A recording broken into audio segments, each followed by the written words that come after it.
네, 안녕하세요. 안개TV입니다. 개인정보 업무를 이제 하시는 분들 중에 이제 가장 어렵게 느껴지는 부분이 업무 위탁하고 제3자 제공을 어떻게 구분할 거냐 이제 하는 부분인데요. 실제로 이제 저도 개인정보 업무를 담당하고 있지만 이 부분은 그렇게 쉽게 구분되는 개념은 아닌 것 같습니다.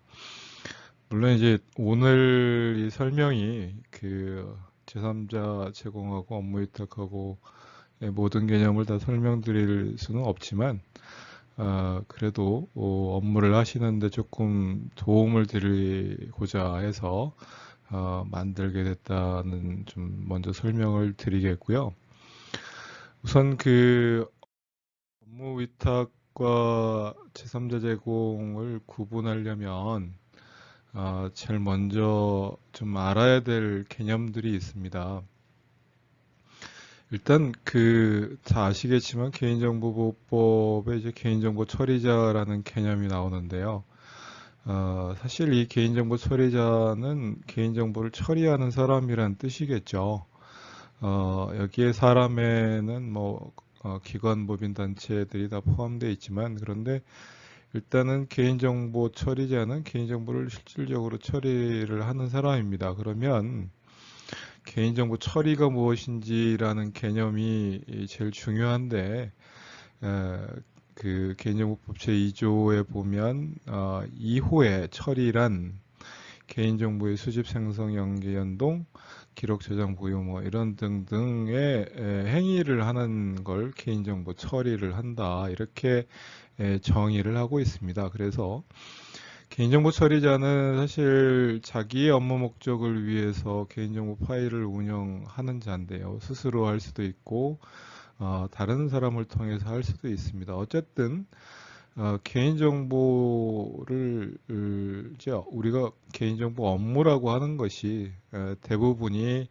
학교든 아니면 교육청이든 기관 고유의 어떤 업무를 처리하기 위해서 개인정보를 수집 이용하게 되고 단순히 수집하는 것이 아니라 그것을 뭔가 업무에 활용하기 위해서 처리를 하게 되죠. 그래서 우리가 이제 이름을 개인정보 처리자 이렇게 부르고 있다 이렇게 보시면 될 것 같고요. 그래서 이제 업무 위탁이든 제3자 제공이든 개인정보 처리자든 이 처리를 하는 사람인데 처리가 아닌 경우가 있습니다. 우리가 이제 뭐 판례나 이런 것들을 통해서 또는 여러 가지 계보위에서 설명하고 있는 해설서나 이런 거 보면 경비원이 출입자 신원 확인을 위해서 신분증 확인하거나 보관하는 행위, 우리가 이제 뭐 교육청에 가시거나 아니면 정부청사에 가시면 신분증을 제출해서 보관하게 되는데 그럴 경우는 처리가 아니다. 또 택배원이나 우체부가 이제 뭐 우편물을 단순히 배송 전동하는 거 이런 것도 처리가 아니다. 그다음에 이제 무슨 세미나나 포럼이나 컨퍼런스 이런 것들을 하시기 위해서 이제 자료집을 단순히 인쇄업자가 맡아서 하는 거 이런 것들은 처리라고 보지 않습니다. 그래서 일단은 개인정보 업무를 처리를 하려면 이 처리라는 정의에 하는 행위를 해야 되는데 그 처리가 아닌 경우는 사실은 업무 위탁이 되지도 않는다. 왜냐하면 위탁을 해서 수탁자에게 뭔가를 맡기면 수탁자가 뭔가 개인정보 관련된 업무를 처리를 하게 되는데 그 처리를 하지 않는다면 일단 기본적으로 위탁 관계가 성립이 안 된다 이렇게 보시면 될 것 같습니다. 가장 우리가 위탁이냐 제3자 제공이냐라는 개념을 설명드리기 위해서 제일 이제 기본적인 개념으로 이해를 하셨으면 좋겠는 게 이제 15조에 보시면 개인정보 수집 이용에 대해서 설명하고 있고 수집 이용에 대한 뭐 제한 사항이나 이런 것들을 이제 16조에 규정하고 있는데 기본적인 그 컨셉은 개보법에서 규정하고 있는 기본적인 컨셉은 정보 주체와 개인정보 처리자와의 관계입니다.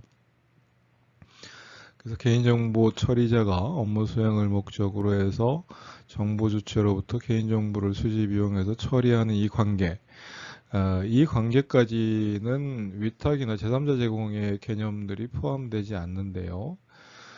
그 다음에 이제 그림을 보시면 위탁이나 제3자 제공은 개인정보 처리자가 제3자에게 개인정보를 넘겨주는 겁니다. 그러니까 기본적인 컨셉은 이 15조와 16조의 정보 주체와 개인정보 처리자와의 관계가 아니고 개인정보 처리자와 제3자와의 관계인데 어떤 거는 제3자 제공이고 어떤 거는 업무 위탁이라고 하는 겁니다. 그러니까 기본적인 컨셉은 개인정보 처리자가 어쨌든 제3자와의 어떤 관계를 갖고 있느냐 이게 이제 위탁과 제3자 제공의 관계다 이렇게 보시면 될 것 같고요.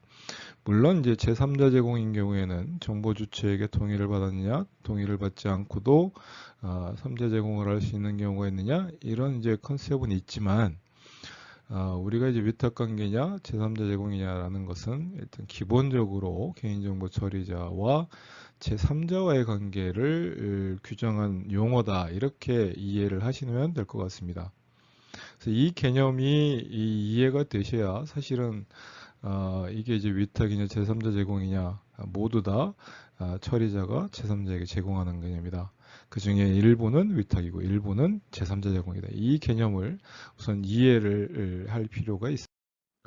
네, 개인정보 이제 처리 위탁인지, 그다음에 제3자 제공인지를 구분하는 가장 큰 기준점은 개인정보 처리의 목적, 그 제3자 제공의 목적, 그다음에 이제 용어를 어떻게 사용하느냐 이게 이제 가장 큰 구분점이다라고 보시면 될 것 같습니다. 우선 그 개인정보 처리 위탁과 제공에 대해서 조금 이해하시기 쉽도록 제가 좀 그림으로 이렇게 표현을 해봤는데요. 앞서 설명드린 대로 어쨌든 위탁이냐 제공이냐는 건 다 개인정보 처리자가 제3자에게 제공하는 건 동일합니다. 그렇지만 위탁은 제공은 하지만 개인정보 처리자의 업무 처리를 목적으로 해서 제3자에게 제공하는 거기 때문에 결국은 한 집 살림이다 이렇게 제가 표현을 했습니다. 한 집 살림을 한다는 얘기는 결국은 개인정보 처리가 제3자에게 여러 가지 관리 감독도 하고 간섭도 하게 되고 할 수 있다는 의미가 되겠고요. 그래서 이제 우리 개인정보 처리 위탁에 관한 기본법 제26조에 보면 이 경우에 개인정보 처리자를 위탁자라고 부르고 제3자를 수탁자라고 표현하고 있습니다. 그런데 이제 제3자 제공은 아까 설명드린 대로 제공은 하지만 개인정보 처리자의 업무 목적을 위해서 제공하는 게 아니라 제3자의 업무 목적을 위해서 제공하는 거기 때문에 일단 제공을 하면 개인정보 처리자는 제3자가 어떻게 활용하는지 등등에 대해서 관여하지 않습니다. 그러다 보니까 다른 집 살림을 한다 이렇게 표현을 했습니다. 잘 아시겠지만 뭐 서로 다른 집에 살림을 하는데 개인정보 처리자, 개인정보를 제공한 사람이 제공받는 사람에게 이래라 저래라 관여하는 것을 가급적이면 하지 않겠죠. 당연히 이제 제공한 이후에는 제3자가 알아서 관리 감독을 하고 그 다음에 이제 뭐 안전성 확보 조치나 이런 것들은 제3자가 하기 때문에 서로 다른 집 살림이다 이렇게 구분을 했습니다. 그래서 가장 큰 차이점이라 그러면 위탁과 제3자 제공은 누구의 업무 처리를 목적으로 하기 위해서 제공하는 것이냐 이게 가장 큰 차이점이라고 보시면 될 것 같습니다. 다시 설명드리면 위탁은 개인정보 처리자의 본연의 목적을 수행하기 위해서 제3자를 뭐 사람을 채용하든 아니면 계약 관계에 있든 아니면 뭐 개인정보 처리자의 뭐 대리 관계에 있든 어쨌든 개인정보 처리자의 업무를 대신해서 제3자가 뭐 일부를 처리해 주든 전부를 처리해 주든 처리해 주는 것이다. 이렇게 이해를 해 주시면 좋을 것 같다는 생각이 들고요.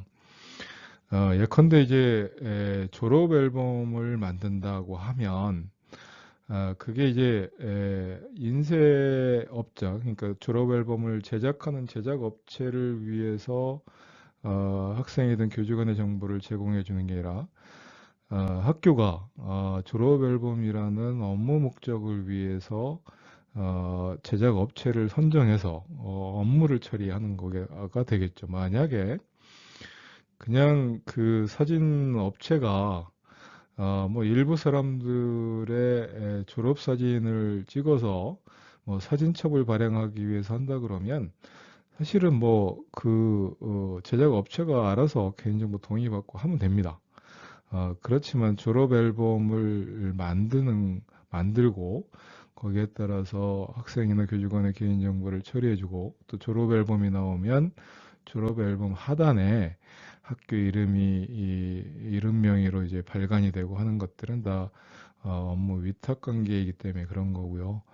수학여행도 마찬가지입니다. 수학여행을 가는 것은 학교의 교육과정에 따라서 교육활동의 일환으로 뭐 현장 체험학습을 가거나 수학여행을 가겠죠. 여행사가 이제 여행사를 통해서 뭐 그냥 여행을 간다 그러면 굳이 학교가 나서서 개인정보를 제공해 주거나 할 필요가 없겠죠.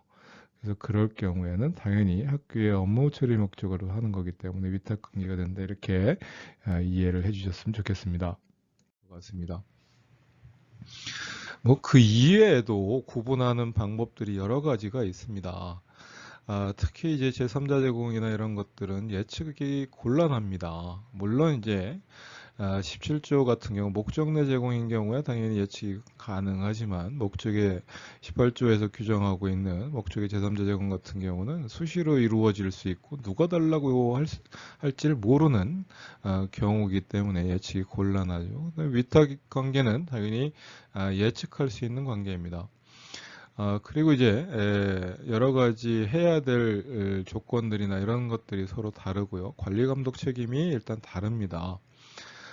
그래서 일단은 위탁 관계는 위탁자가 당연히 수탁자에서 관리 감독을 하지만 제3자 제공은 제공한 사람은 이제 더 이상 책임이 없어요. 그죠? 그런 경우에는 당연히 제공받는 자가 뭐 유출의 경우에는 책임이나 처벌이나 제공받는 자가 에게 처벌을 하는 것이고 위탁관계인 경우에는 계약관계에 있기 때문에 손해배상 책임은 당연히 위탁자가 지고 물론 거기에 대해서 제3자인 수탁자에게 뭐 구상권을 행사한다거나 이런 부분들은 하실 수 있다라고 보시면 될 것 같습니다. 그래서 이제 설명드린 것처럼 위탁은 관리감독 책임, 손해배상 책임을 위탁자가 진다.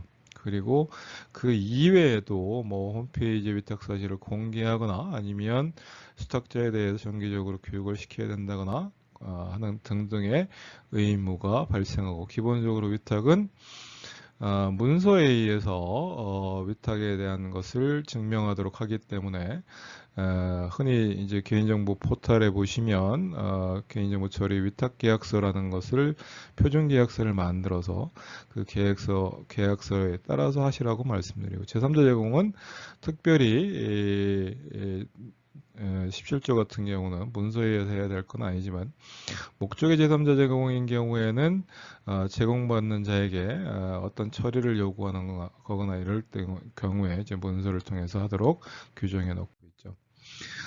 대부분 판례도 위탁과 제3자 제공을 구분을 그렇게 쉽게 하지는 않고 있습니다. 그래서 여러 가지 뭐 목적 방법, 대가 수수가 있느냐, 수탁자에 대해서 실질적 관리 감독을 하고 있느냐, 정보 주체 또는 이용자의 개인정보 필요성에 미치는 영향이나 또 개인정보를 이용할 필요가 있는 자가 실질적으로 누구이냐 이런 등등 여러 요건들을 고려해서 이게 위탁관계인지 제3자 제공인지 판단을 한다. 그러니까 실제로 업무를 하시는 분들의 입장에서는 제3자 제공하고 위탁하고 굉장히 혼란스러운 거는 물론 이제 가장 큰 기준점은 아까 말씀드린 대로 이제 목적이 뭐냐, 누가 실질적으로 업무를 처리를 하게 되는 것이냐, 누구의 목적을 위해서 업무를 하는 것이냐, 그거에 따라서 기준을 세워서 구분을 해보시면 되지만 그 이외에도 여러 요건들이 있기 때문에 실무적으로 여러 어려움이 있다. 다만 이제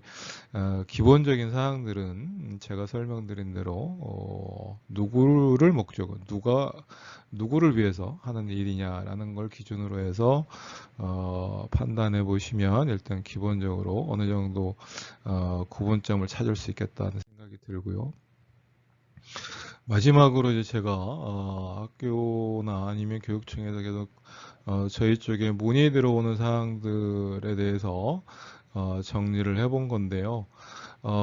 수학여행을 위해서 하는 거, 졸업 앨범, 그 다음에 이제 요즘 많이 물어보시는 게 무상우유급식 지원 대상자를 통해서 학생들에게 방학 중에 우유 배달할 경우에 위탁이냐 제3자 제공이냐 하는데, 무상우유급식이 물론 여러 가지 뭐 부처의 정책들이나 이런 것들이 있습니다만 결국은 학교보건법에 의해서 또 학생들의 건강 증진도 학교가 교육 활동을 하는 중요한 목적 중에 하나이기 때문에 우유 급식 업체에서 준다 그러면 그냥 집에서 배달시켜 먹으면 되잖아요. 근데 학교가 굳이 이것을 관여한다는 것은 결국 이제 학교의 교육 목적 달성을 위해서 필요한 것이다. 이게 뭐, 민원을 제기하시는 분들이, 이거 뭐, 꼭 학교에도 주지 않아야 되고, 재원도 다른 쪽에서 오고, 이러시는데, 아까도 말씀드렸지만, 우리 대부분 판례도 실질적으로, 누구를 위해서 하는 거냐, 또 누가 관리 감독해야 되는 것이냐, 예컨대, 무상우유급식 지원 대상자 중에 학생이 중간에 전출입이 생겼어요. 또 뭐 방학 중에 며칠 놀러 가요. 뭐 등등등등 사유가 발생해서 우유 배달을 못하게 되는 경우, 중간에 뭐 학생들 명단을 바꿔야 되는 경우, 그걸 배달업체에서 할 수는 없잖아요. 그러니까 실질적으로 업무를 하는 건 학교가 개인정보에 대해서 관리 감독을 하고 그것을 배달하는 거, 또 우유를 이제 보급하는 거, 그거를 이제 위탁을 맡은 업체가 하는 것이지, 안 그러면 뭐 이제 굳이 위탁이라고 할 필요가 없잖아요. 그래서 그렇게 좀 이해를 해주시면 좋겠다는 생각이 듭니다. 그래서 오늘은 이제 제가 위탁 업무하고 제3자 관계 제공에 대한 것들을 이제 설명드리려고 영상을 만들었고요. 물론 이제 뭐 이 이외에도 여러 가지 사례들도 있고 기준들을 가지고 위탁 관계를 판단해 보실 수 있지만, 어쨌든 오늘 설명드린 정도를 가지고 판단해 보시면 대략적으로 이게 위탁을 해야 되는 건지 아니면 제3자 제공을 해야 되는 건지를 이해하시는데 조금이나마 도움이 되실 수 있다고 생각해서 이렇게 만들었습니다. 아무튼 업무에 참. 네, 제가 이제 개인정보 업무 처리 위탁 관계하고 제3자 제공하고를 어떻게 구분할 것이냐 이렇게 정확하게 설명을 드렸는데, 거기에 대해서 이제 마지막으로 좀 정리를 해보면 가장 큰 구분의 기준점은 누구의 목적으로 업무를 처리하는 것이냐. 위탁은 개인정보 처리자의 목적을 위해서, 업무 처리를 목적으로 해서 제3자에게 개인정보를 제공해 주는 것이고, 제3자 제공은 제3자의 목적을 위해서 개인정보 처리자가 개인정보를 제3자에게 제공해 주는 것입니다. 그래서 누구의 업무 처리를 목적으로 해서 개인정보를 제공해 주는 것이냐를 기준으로 해보면 일단 1차적으로 가장 위탁과 제3자 제공에 대한 구분이 될 것 같고요. 두 번째는 업무 위탁이 되기 위해서는 수탁자가 개인정보를 처리하는 활동을 업무를 해야 됩니다. 처리하지 않는다면 그건 이제 업무 위탁 관계가 형성되지 않는다라고 말씀을 드렸고요. 세 번째로 또 이제 기준으로 삼아야 될 거는 위탁자가 실질적으로 개인정보를 관리 감독을 해야 하느냐. 앞서 이제 사례에서 제가 설명드렸지만 무상 우유급식 지원 대상 학생에게 방학 중에 우유 배달하는 것이 위탁 업무로 봐야 되냐, 제3자 제공으로 봐야 되냐라는 거에 있어서 결국은 학교인 개인정보 처리자가 그 지원 대상에 대해서 변동이 있거나 여러 가지 이 개인정보에 대한 환경 변화나 이런 것들이 있을 때 우유 업체에다가 계속해서 인포를 줘야 되겠죠. 그 다음에 다른 학교로 전출되면 그 학교는 이제 우리 학교의 무상우유급식 대상자가 아니니까 개인정보를 파악해야 하도록 관리 감독해야 되고 등등. 그러다 보니까 실질적으로 개인정보 처리자가 제3자에 대한 개인정보 처리 업무를 관리 감독해야 되는 위치에 있느냐. 이것도 이제 위스탁 관계냐 제3자 제공이냐를 구분하는 기준이 될 거고요. 네 번째는 뭐 일반적으로 개인정보 처리에 대한 위스탁 관계가 발생하기 위해서 다른 계약 관계가 있고 거기에 부수해서 이제 개인정보를 처리하는 경우 무슨 이제 개인정보가 들어간 처리 시스템을 구축해서 업무 처리를 한다거나 뭐 이런 등등이 일단은 이제 유지관리 정보 사업에 대한 업체와의 계약 관계가 있고 그 안에 이제 개인정보가 들어가 있다 그러면 처리 위탁 관계의 계약서를 맺어서 하는 경우 이런 경우들이 있습니다. 그래서 이런 서너 가지의 기준을 가지고 일단 판단을 해보시면 어느 정도 이게 개인정보 위탁인지 제3자 제공인지 아실 수 있을 거라는 생각이 들어서 듭니다. 아무튼 뭐 더 세부적인 것은 사례마다 조금씩 다르기 때문에 판단을 해보시면 좋을 것 같다는 생각이 들고요. 이상 위탁관계하고 제3자 제공에 대한 구분에 대한 설명을 마치도록 하겠습니다. 감사합니다.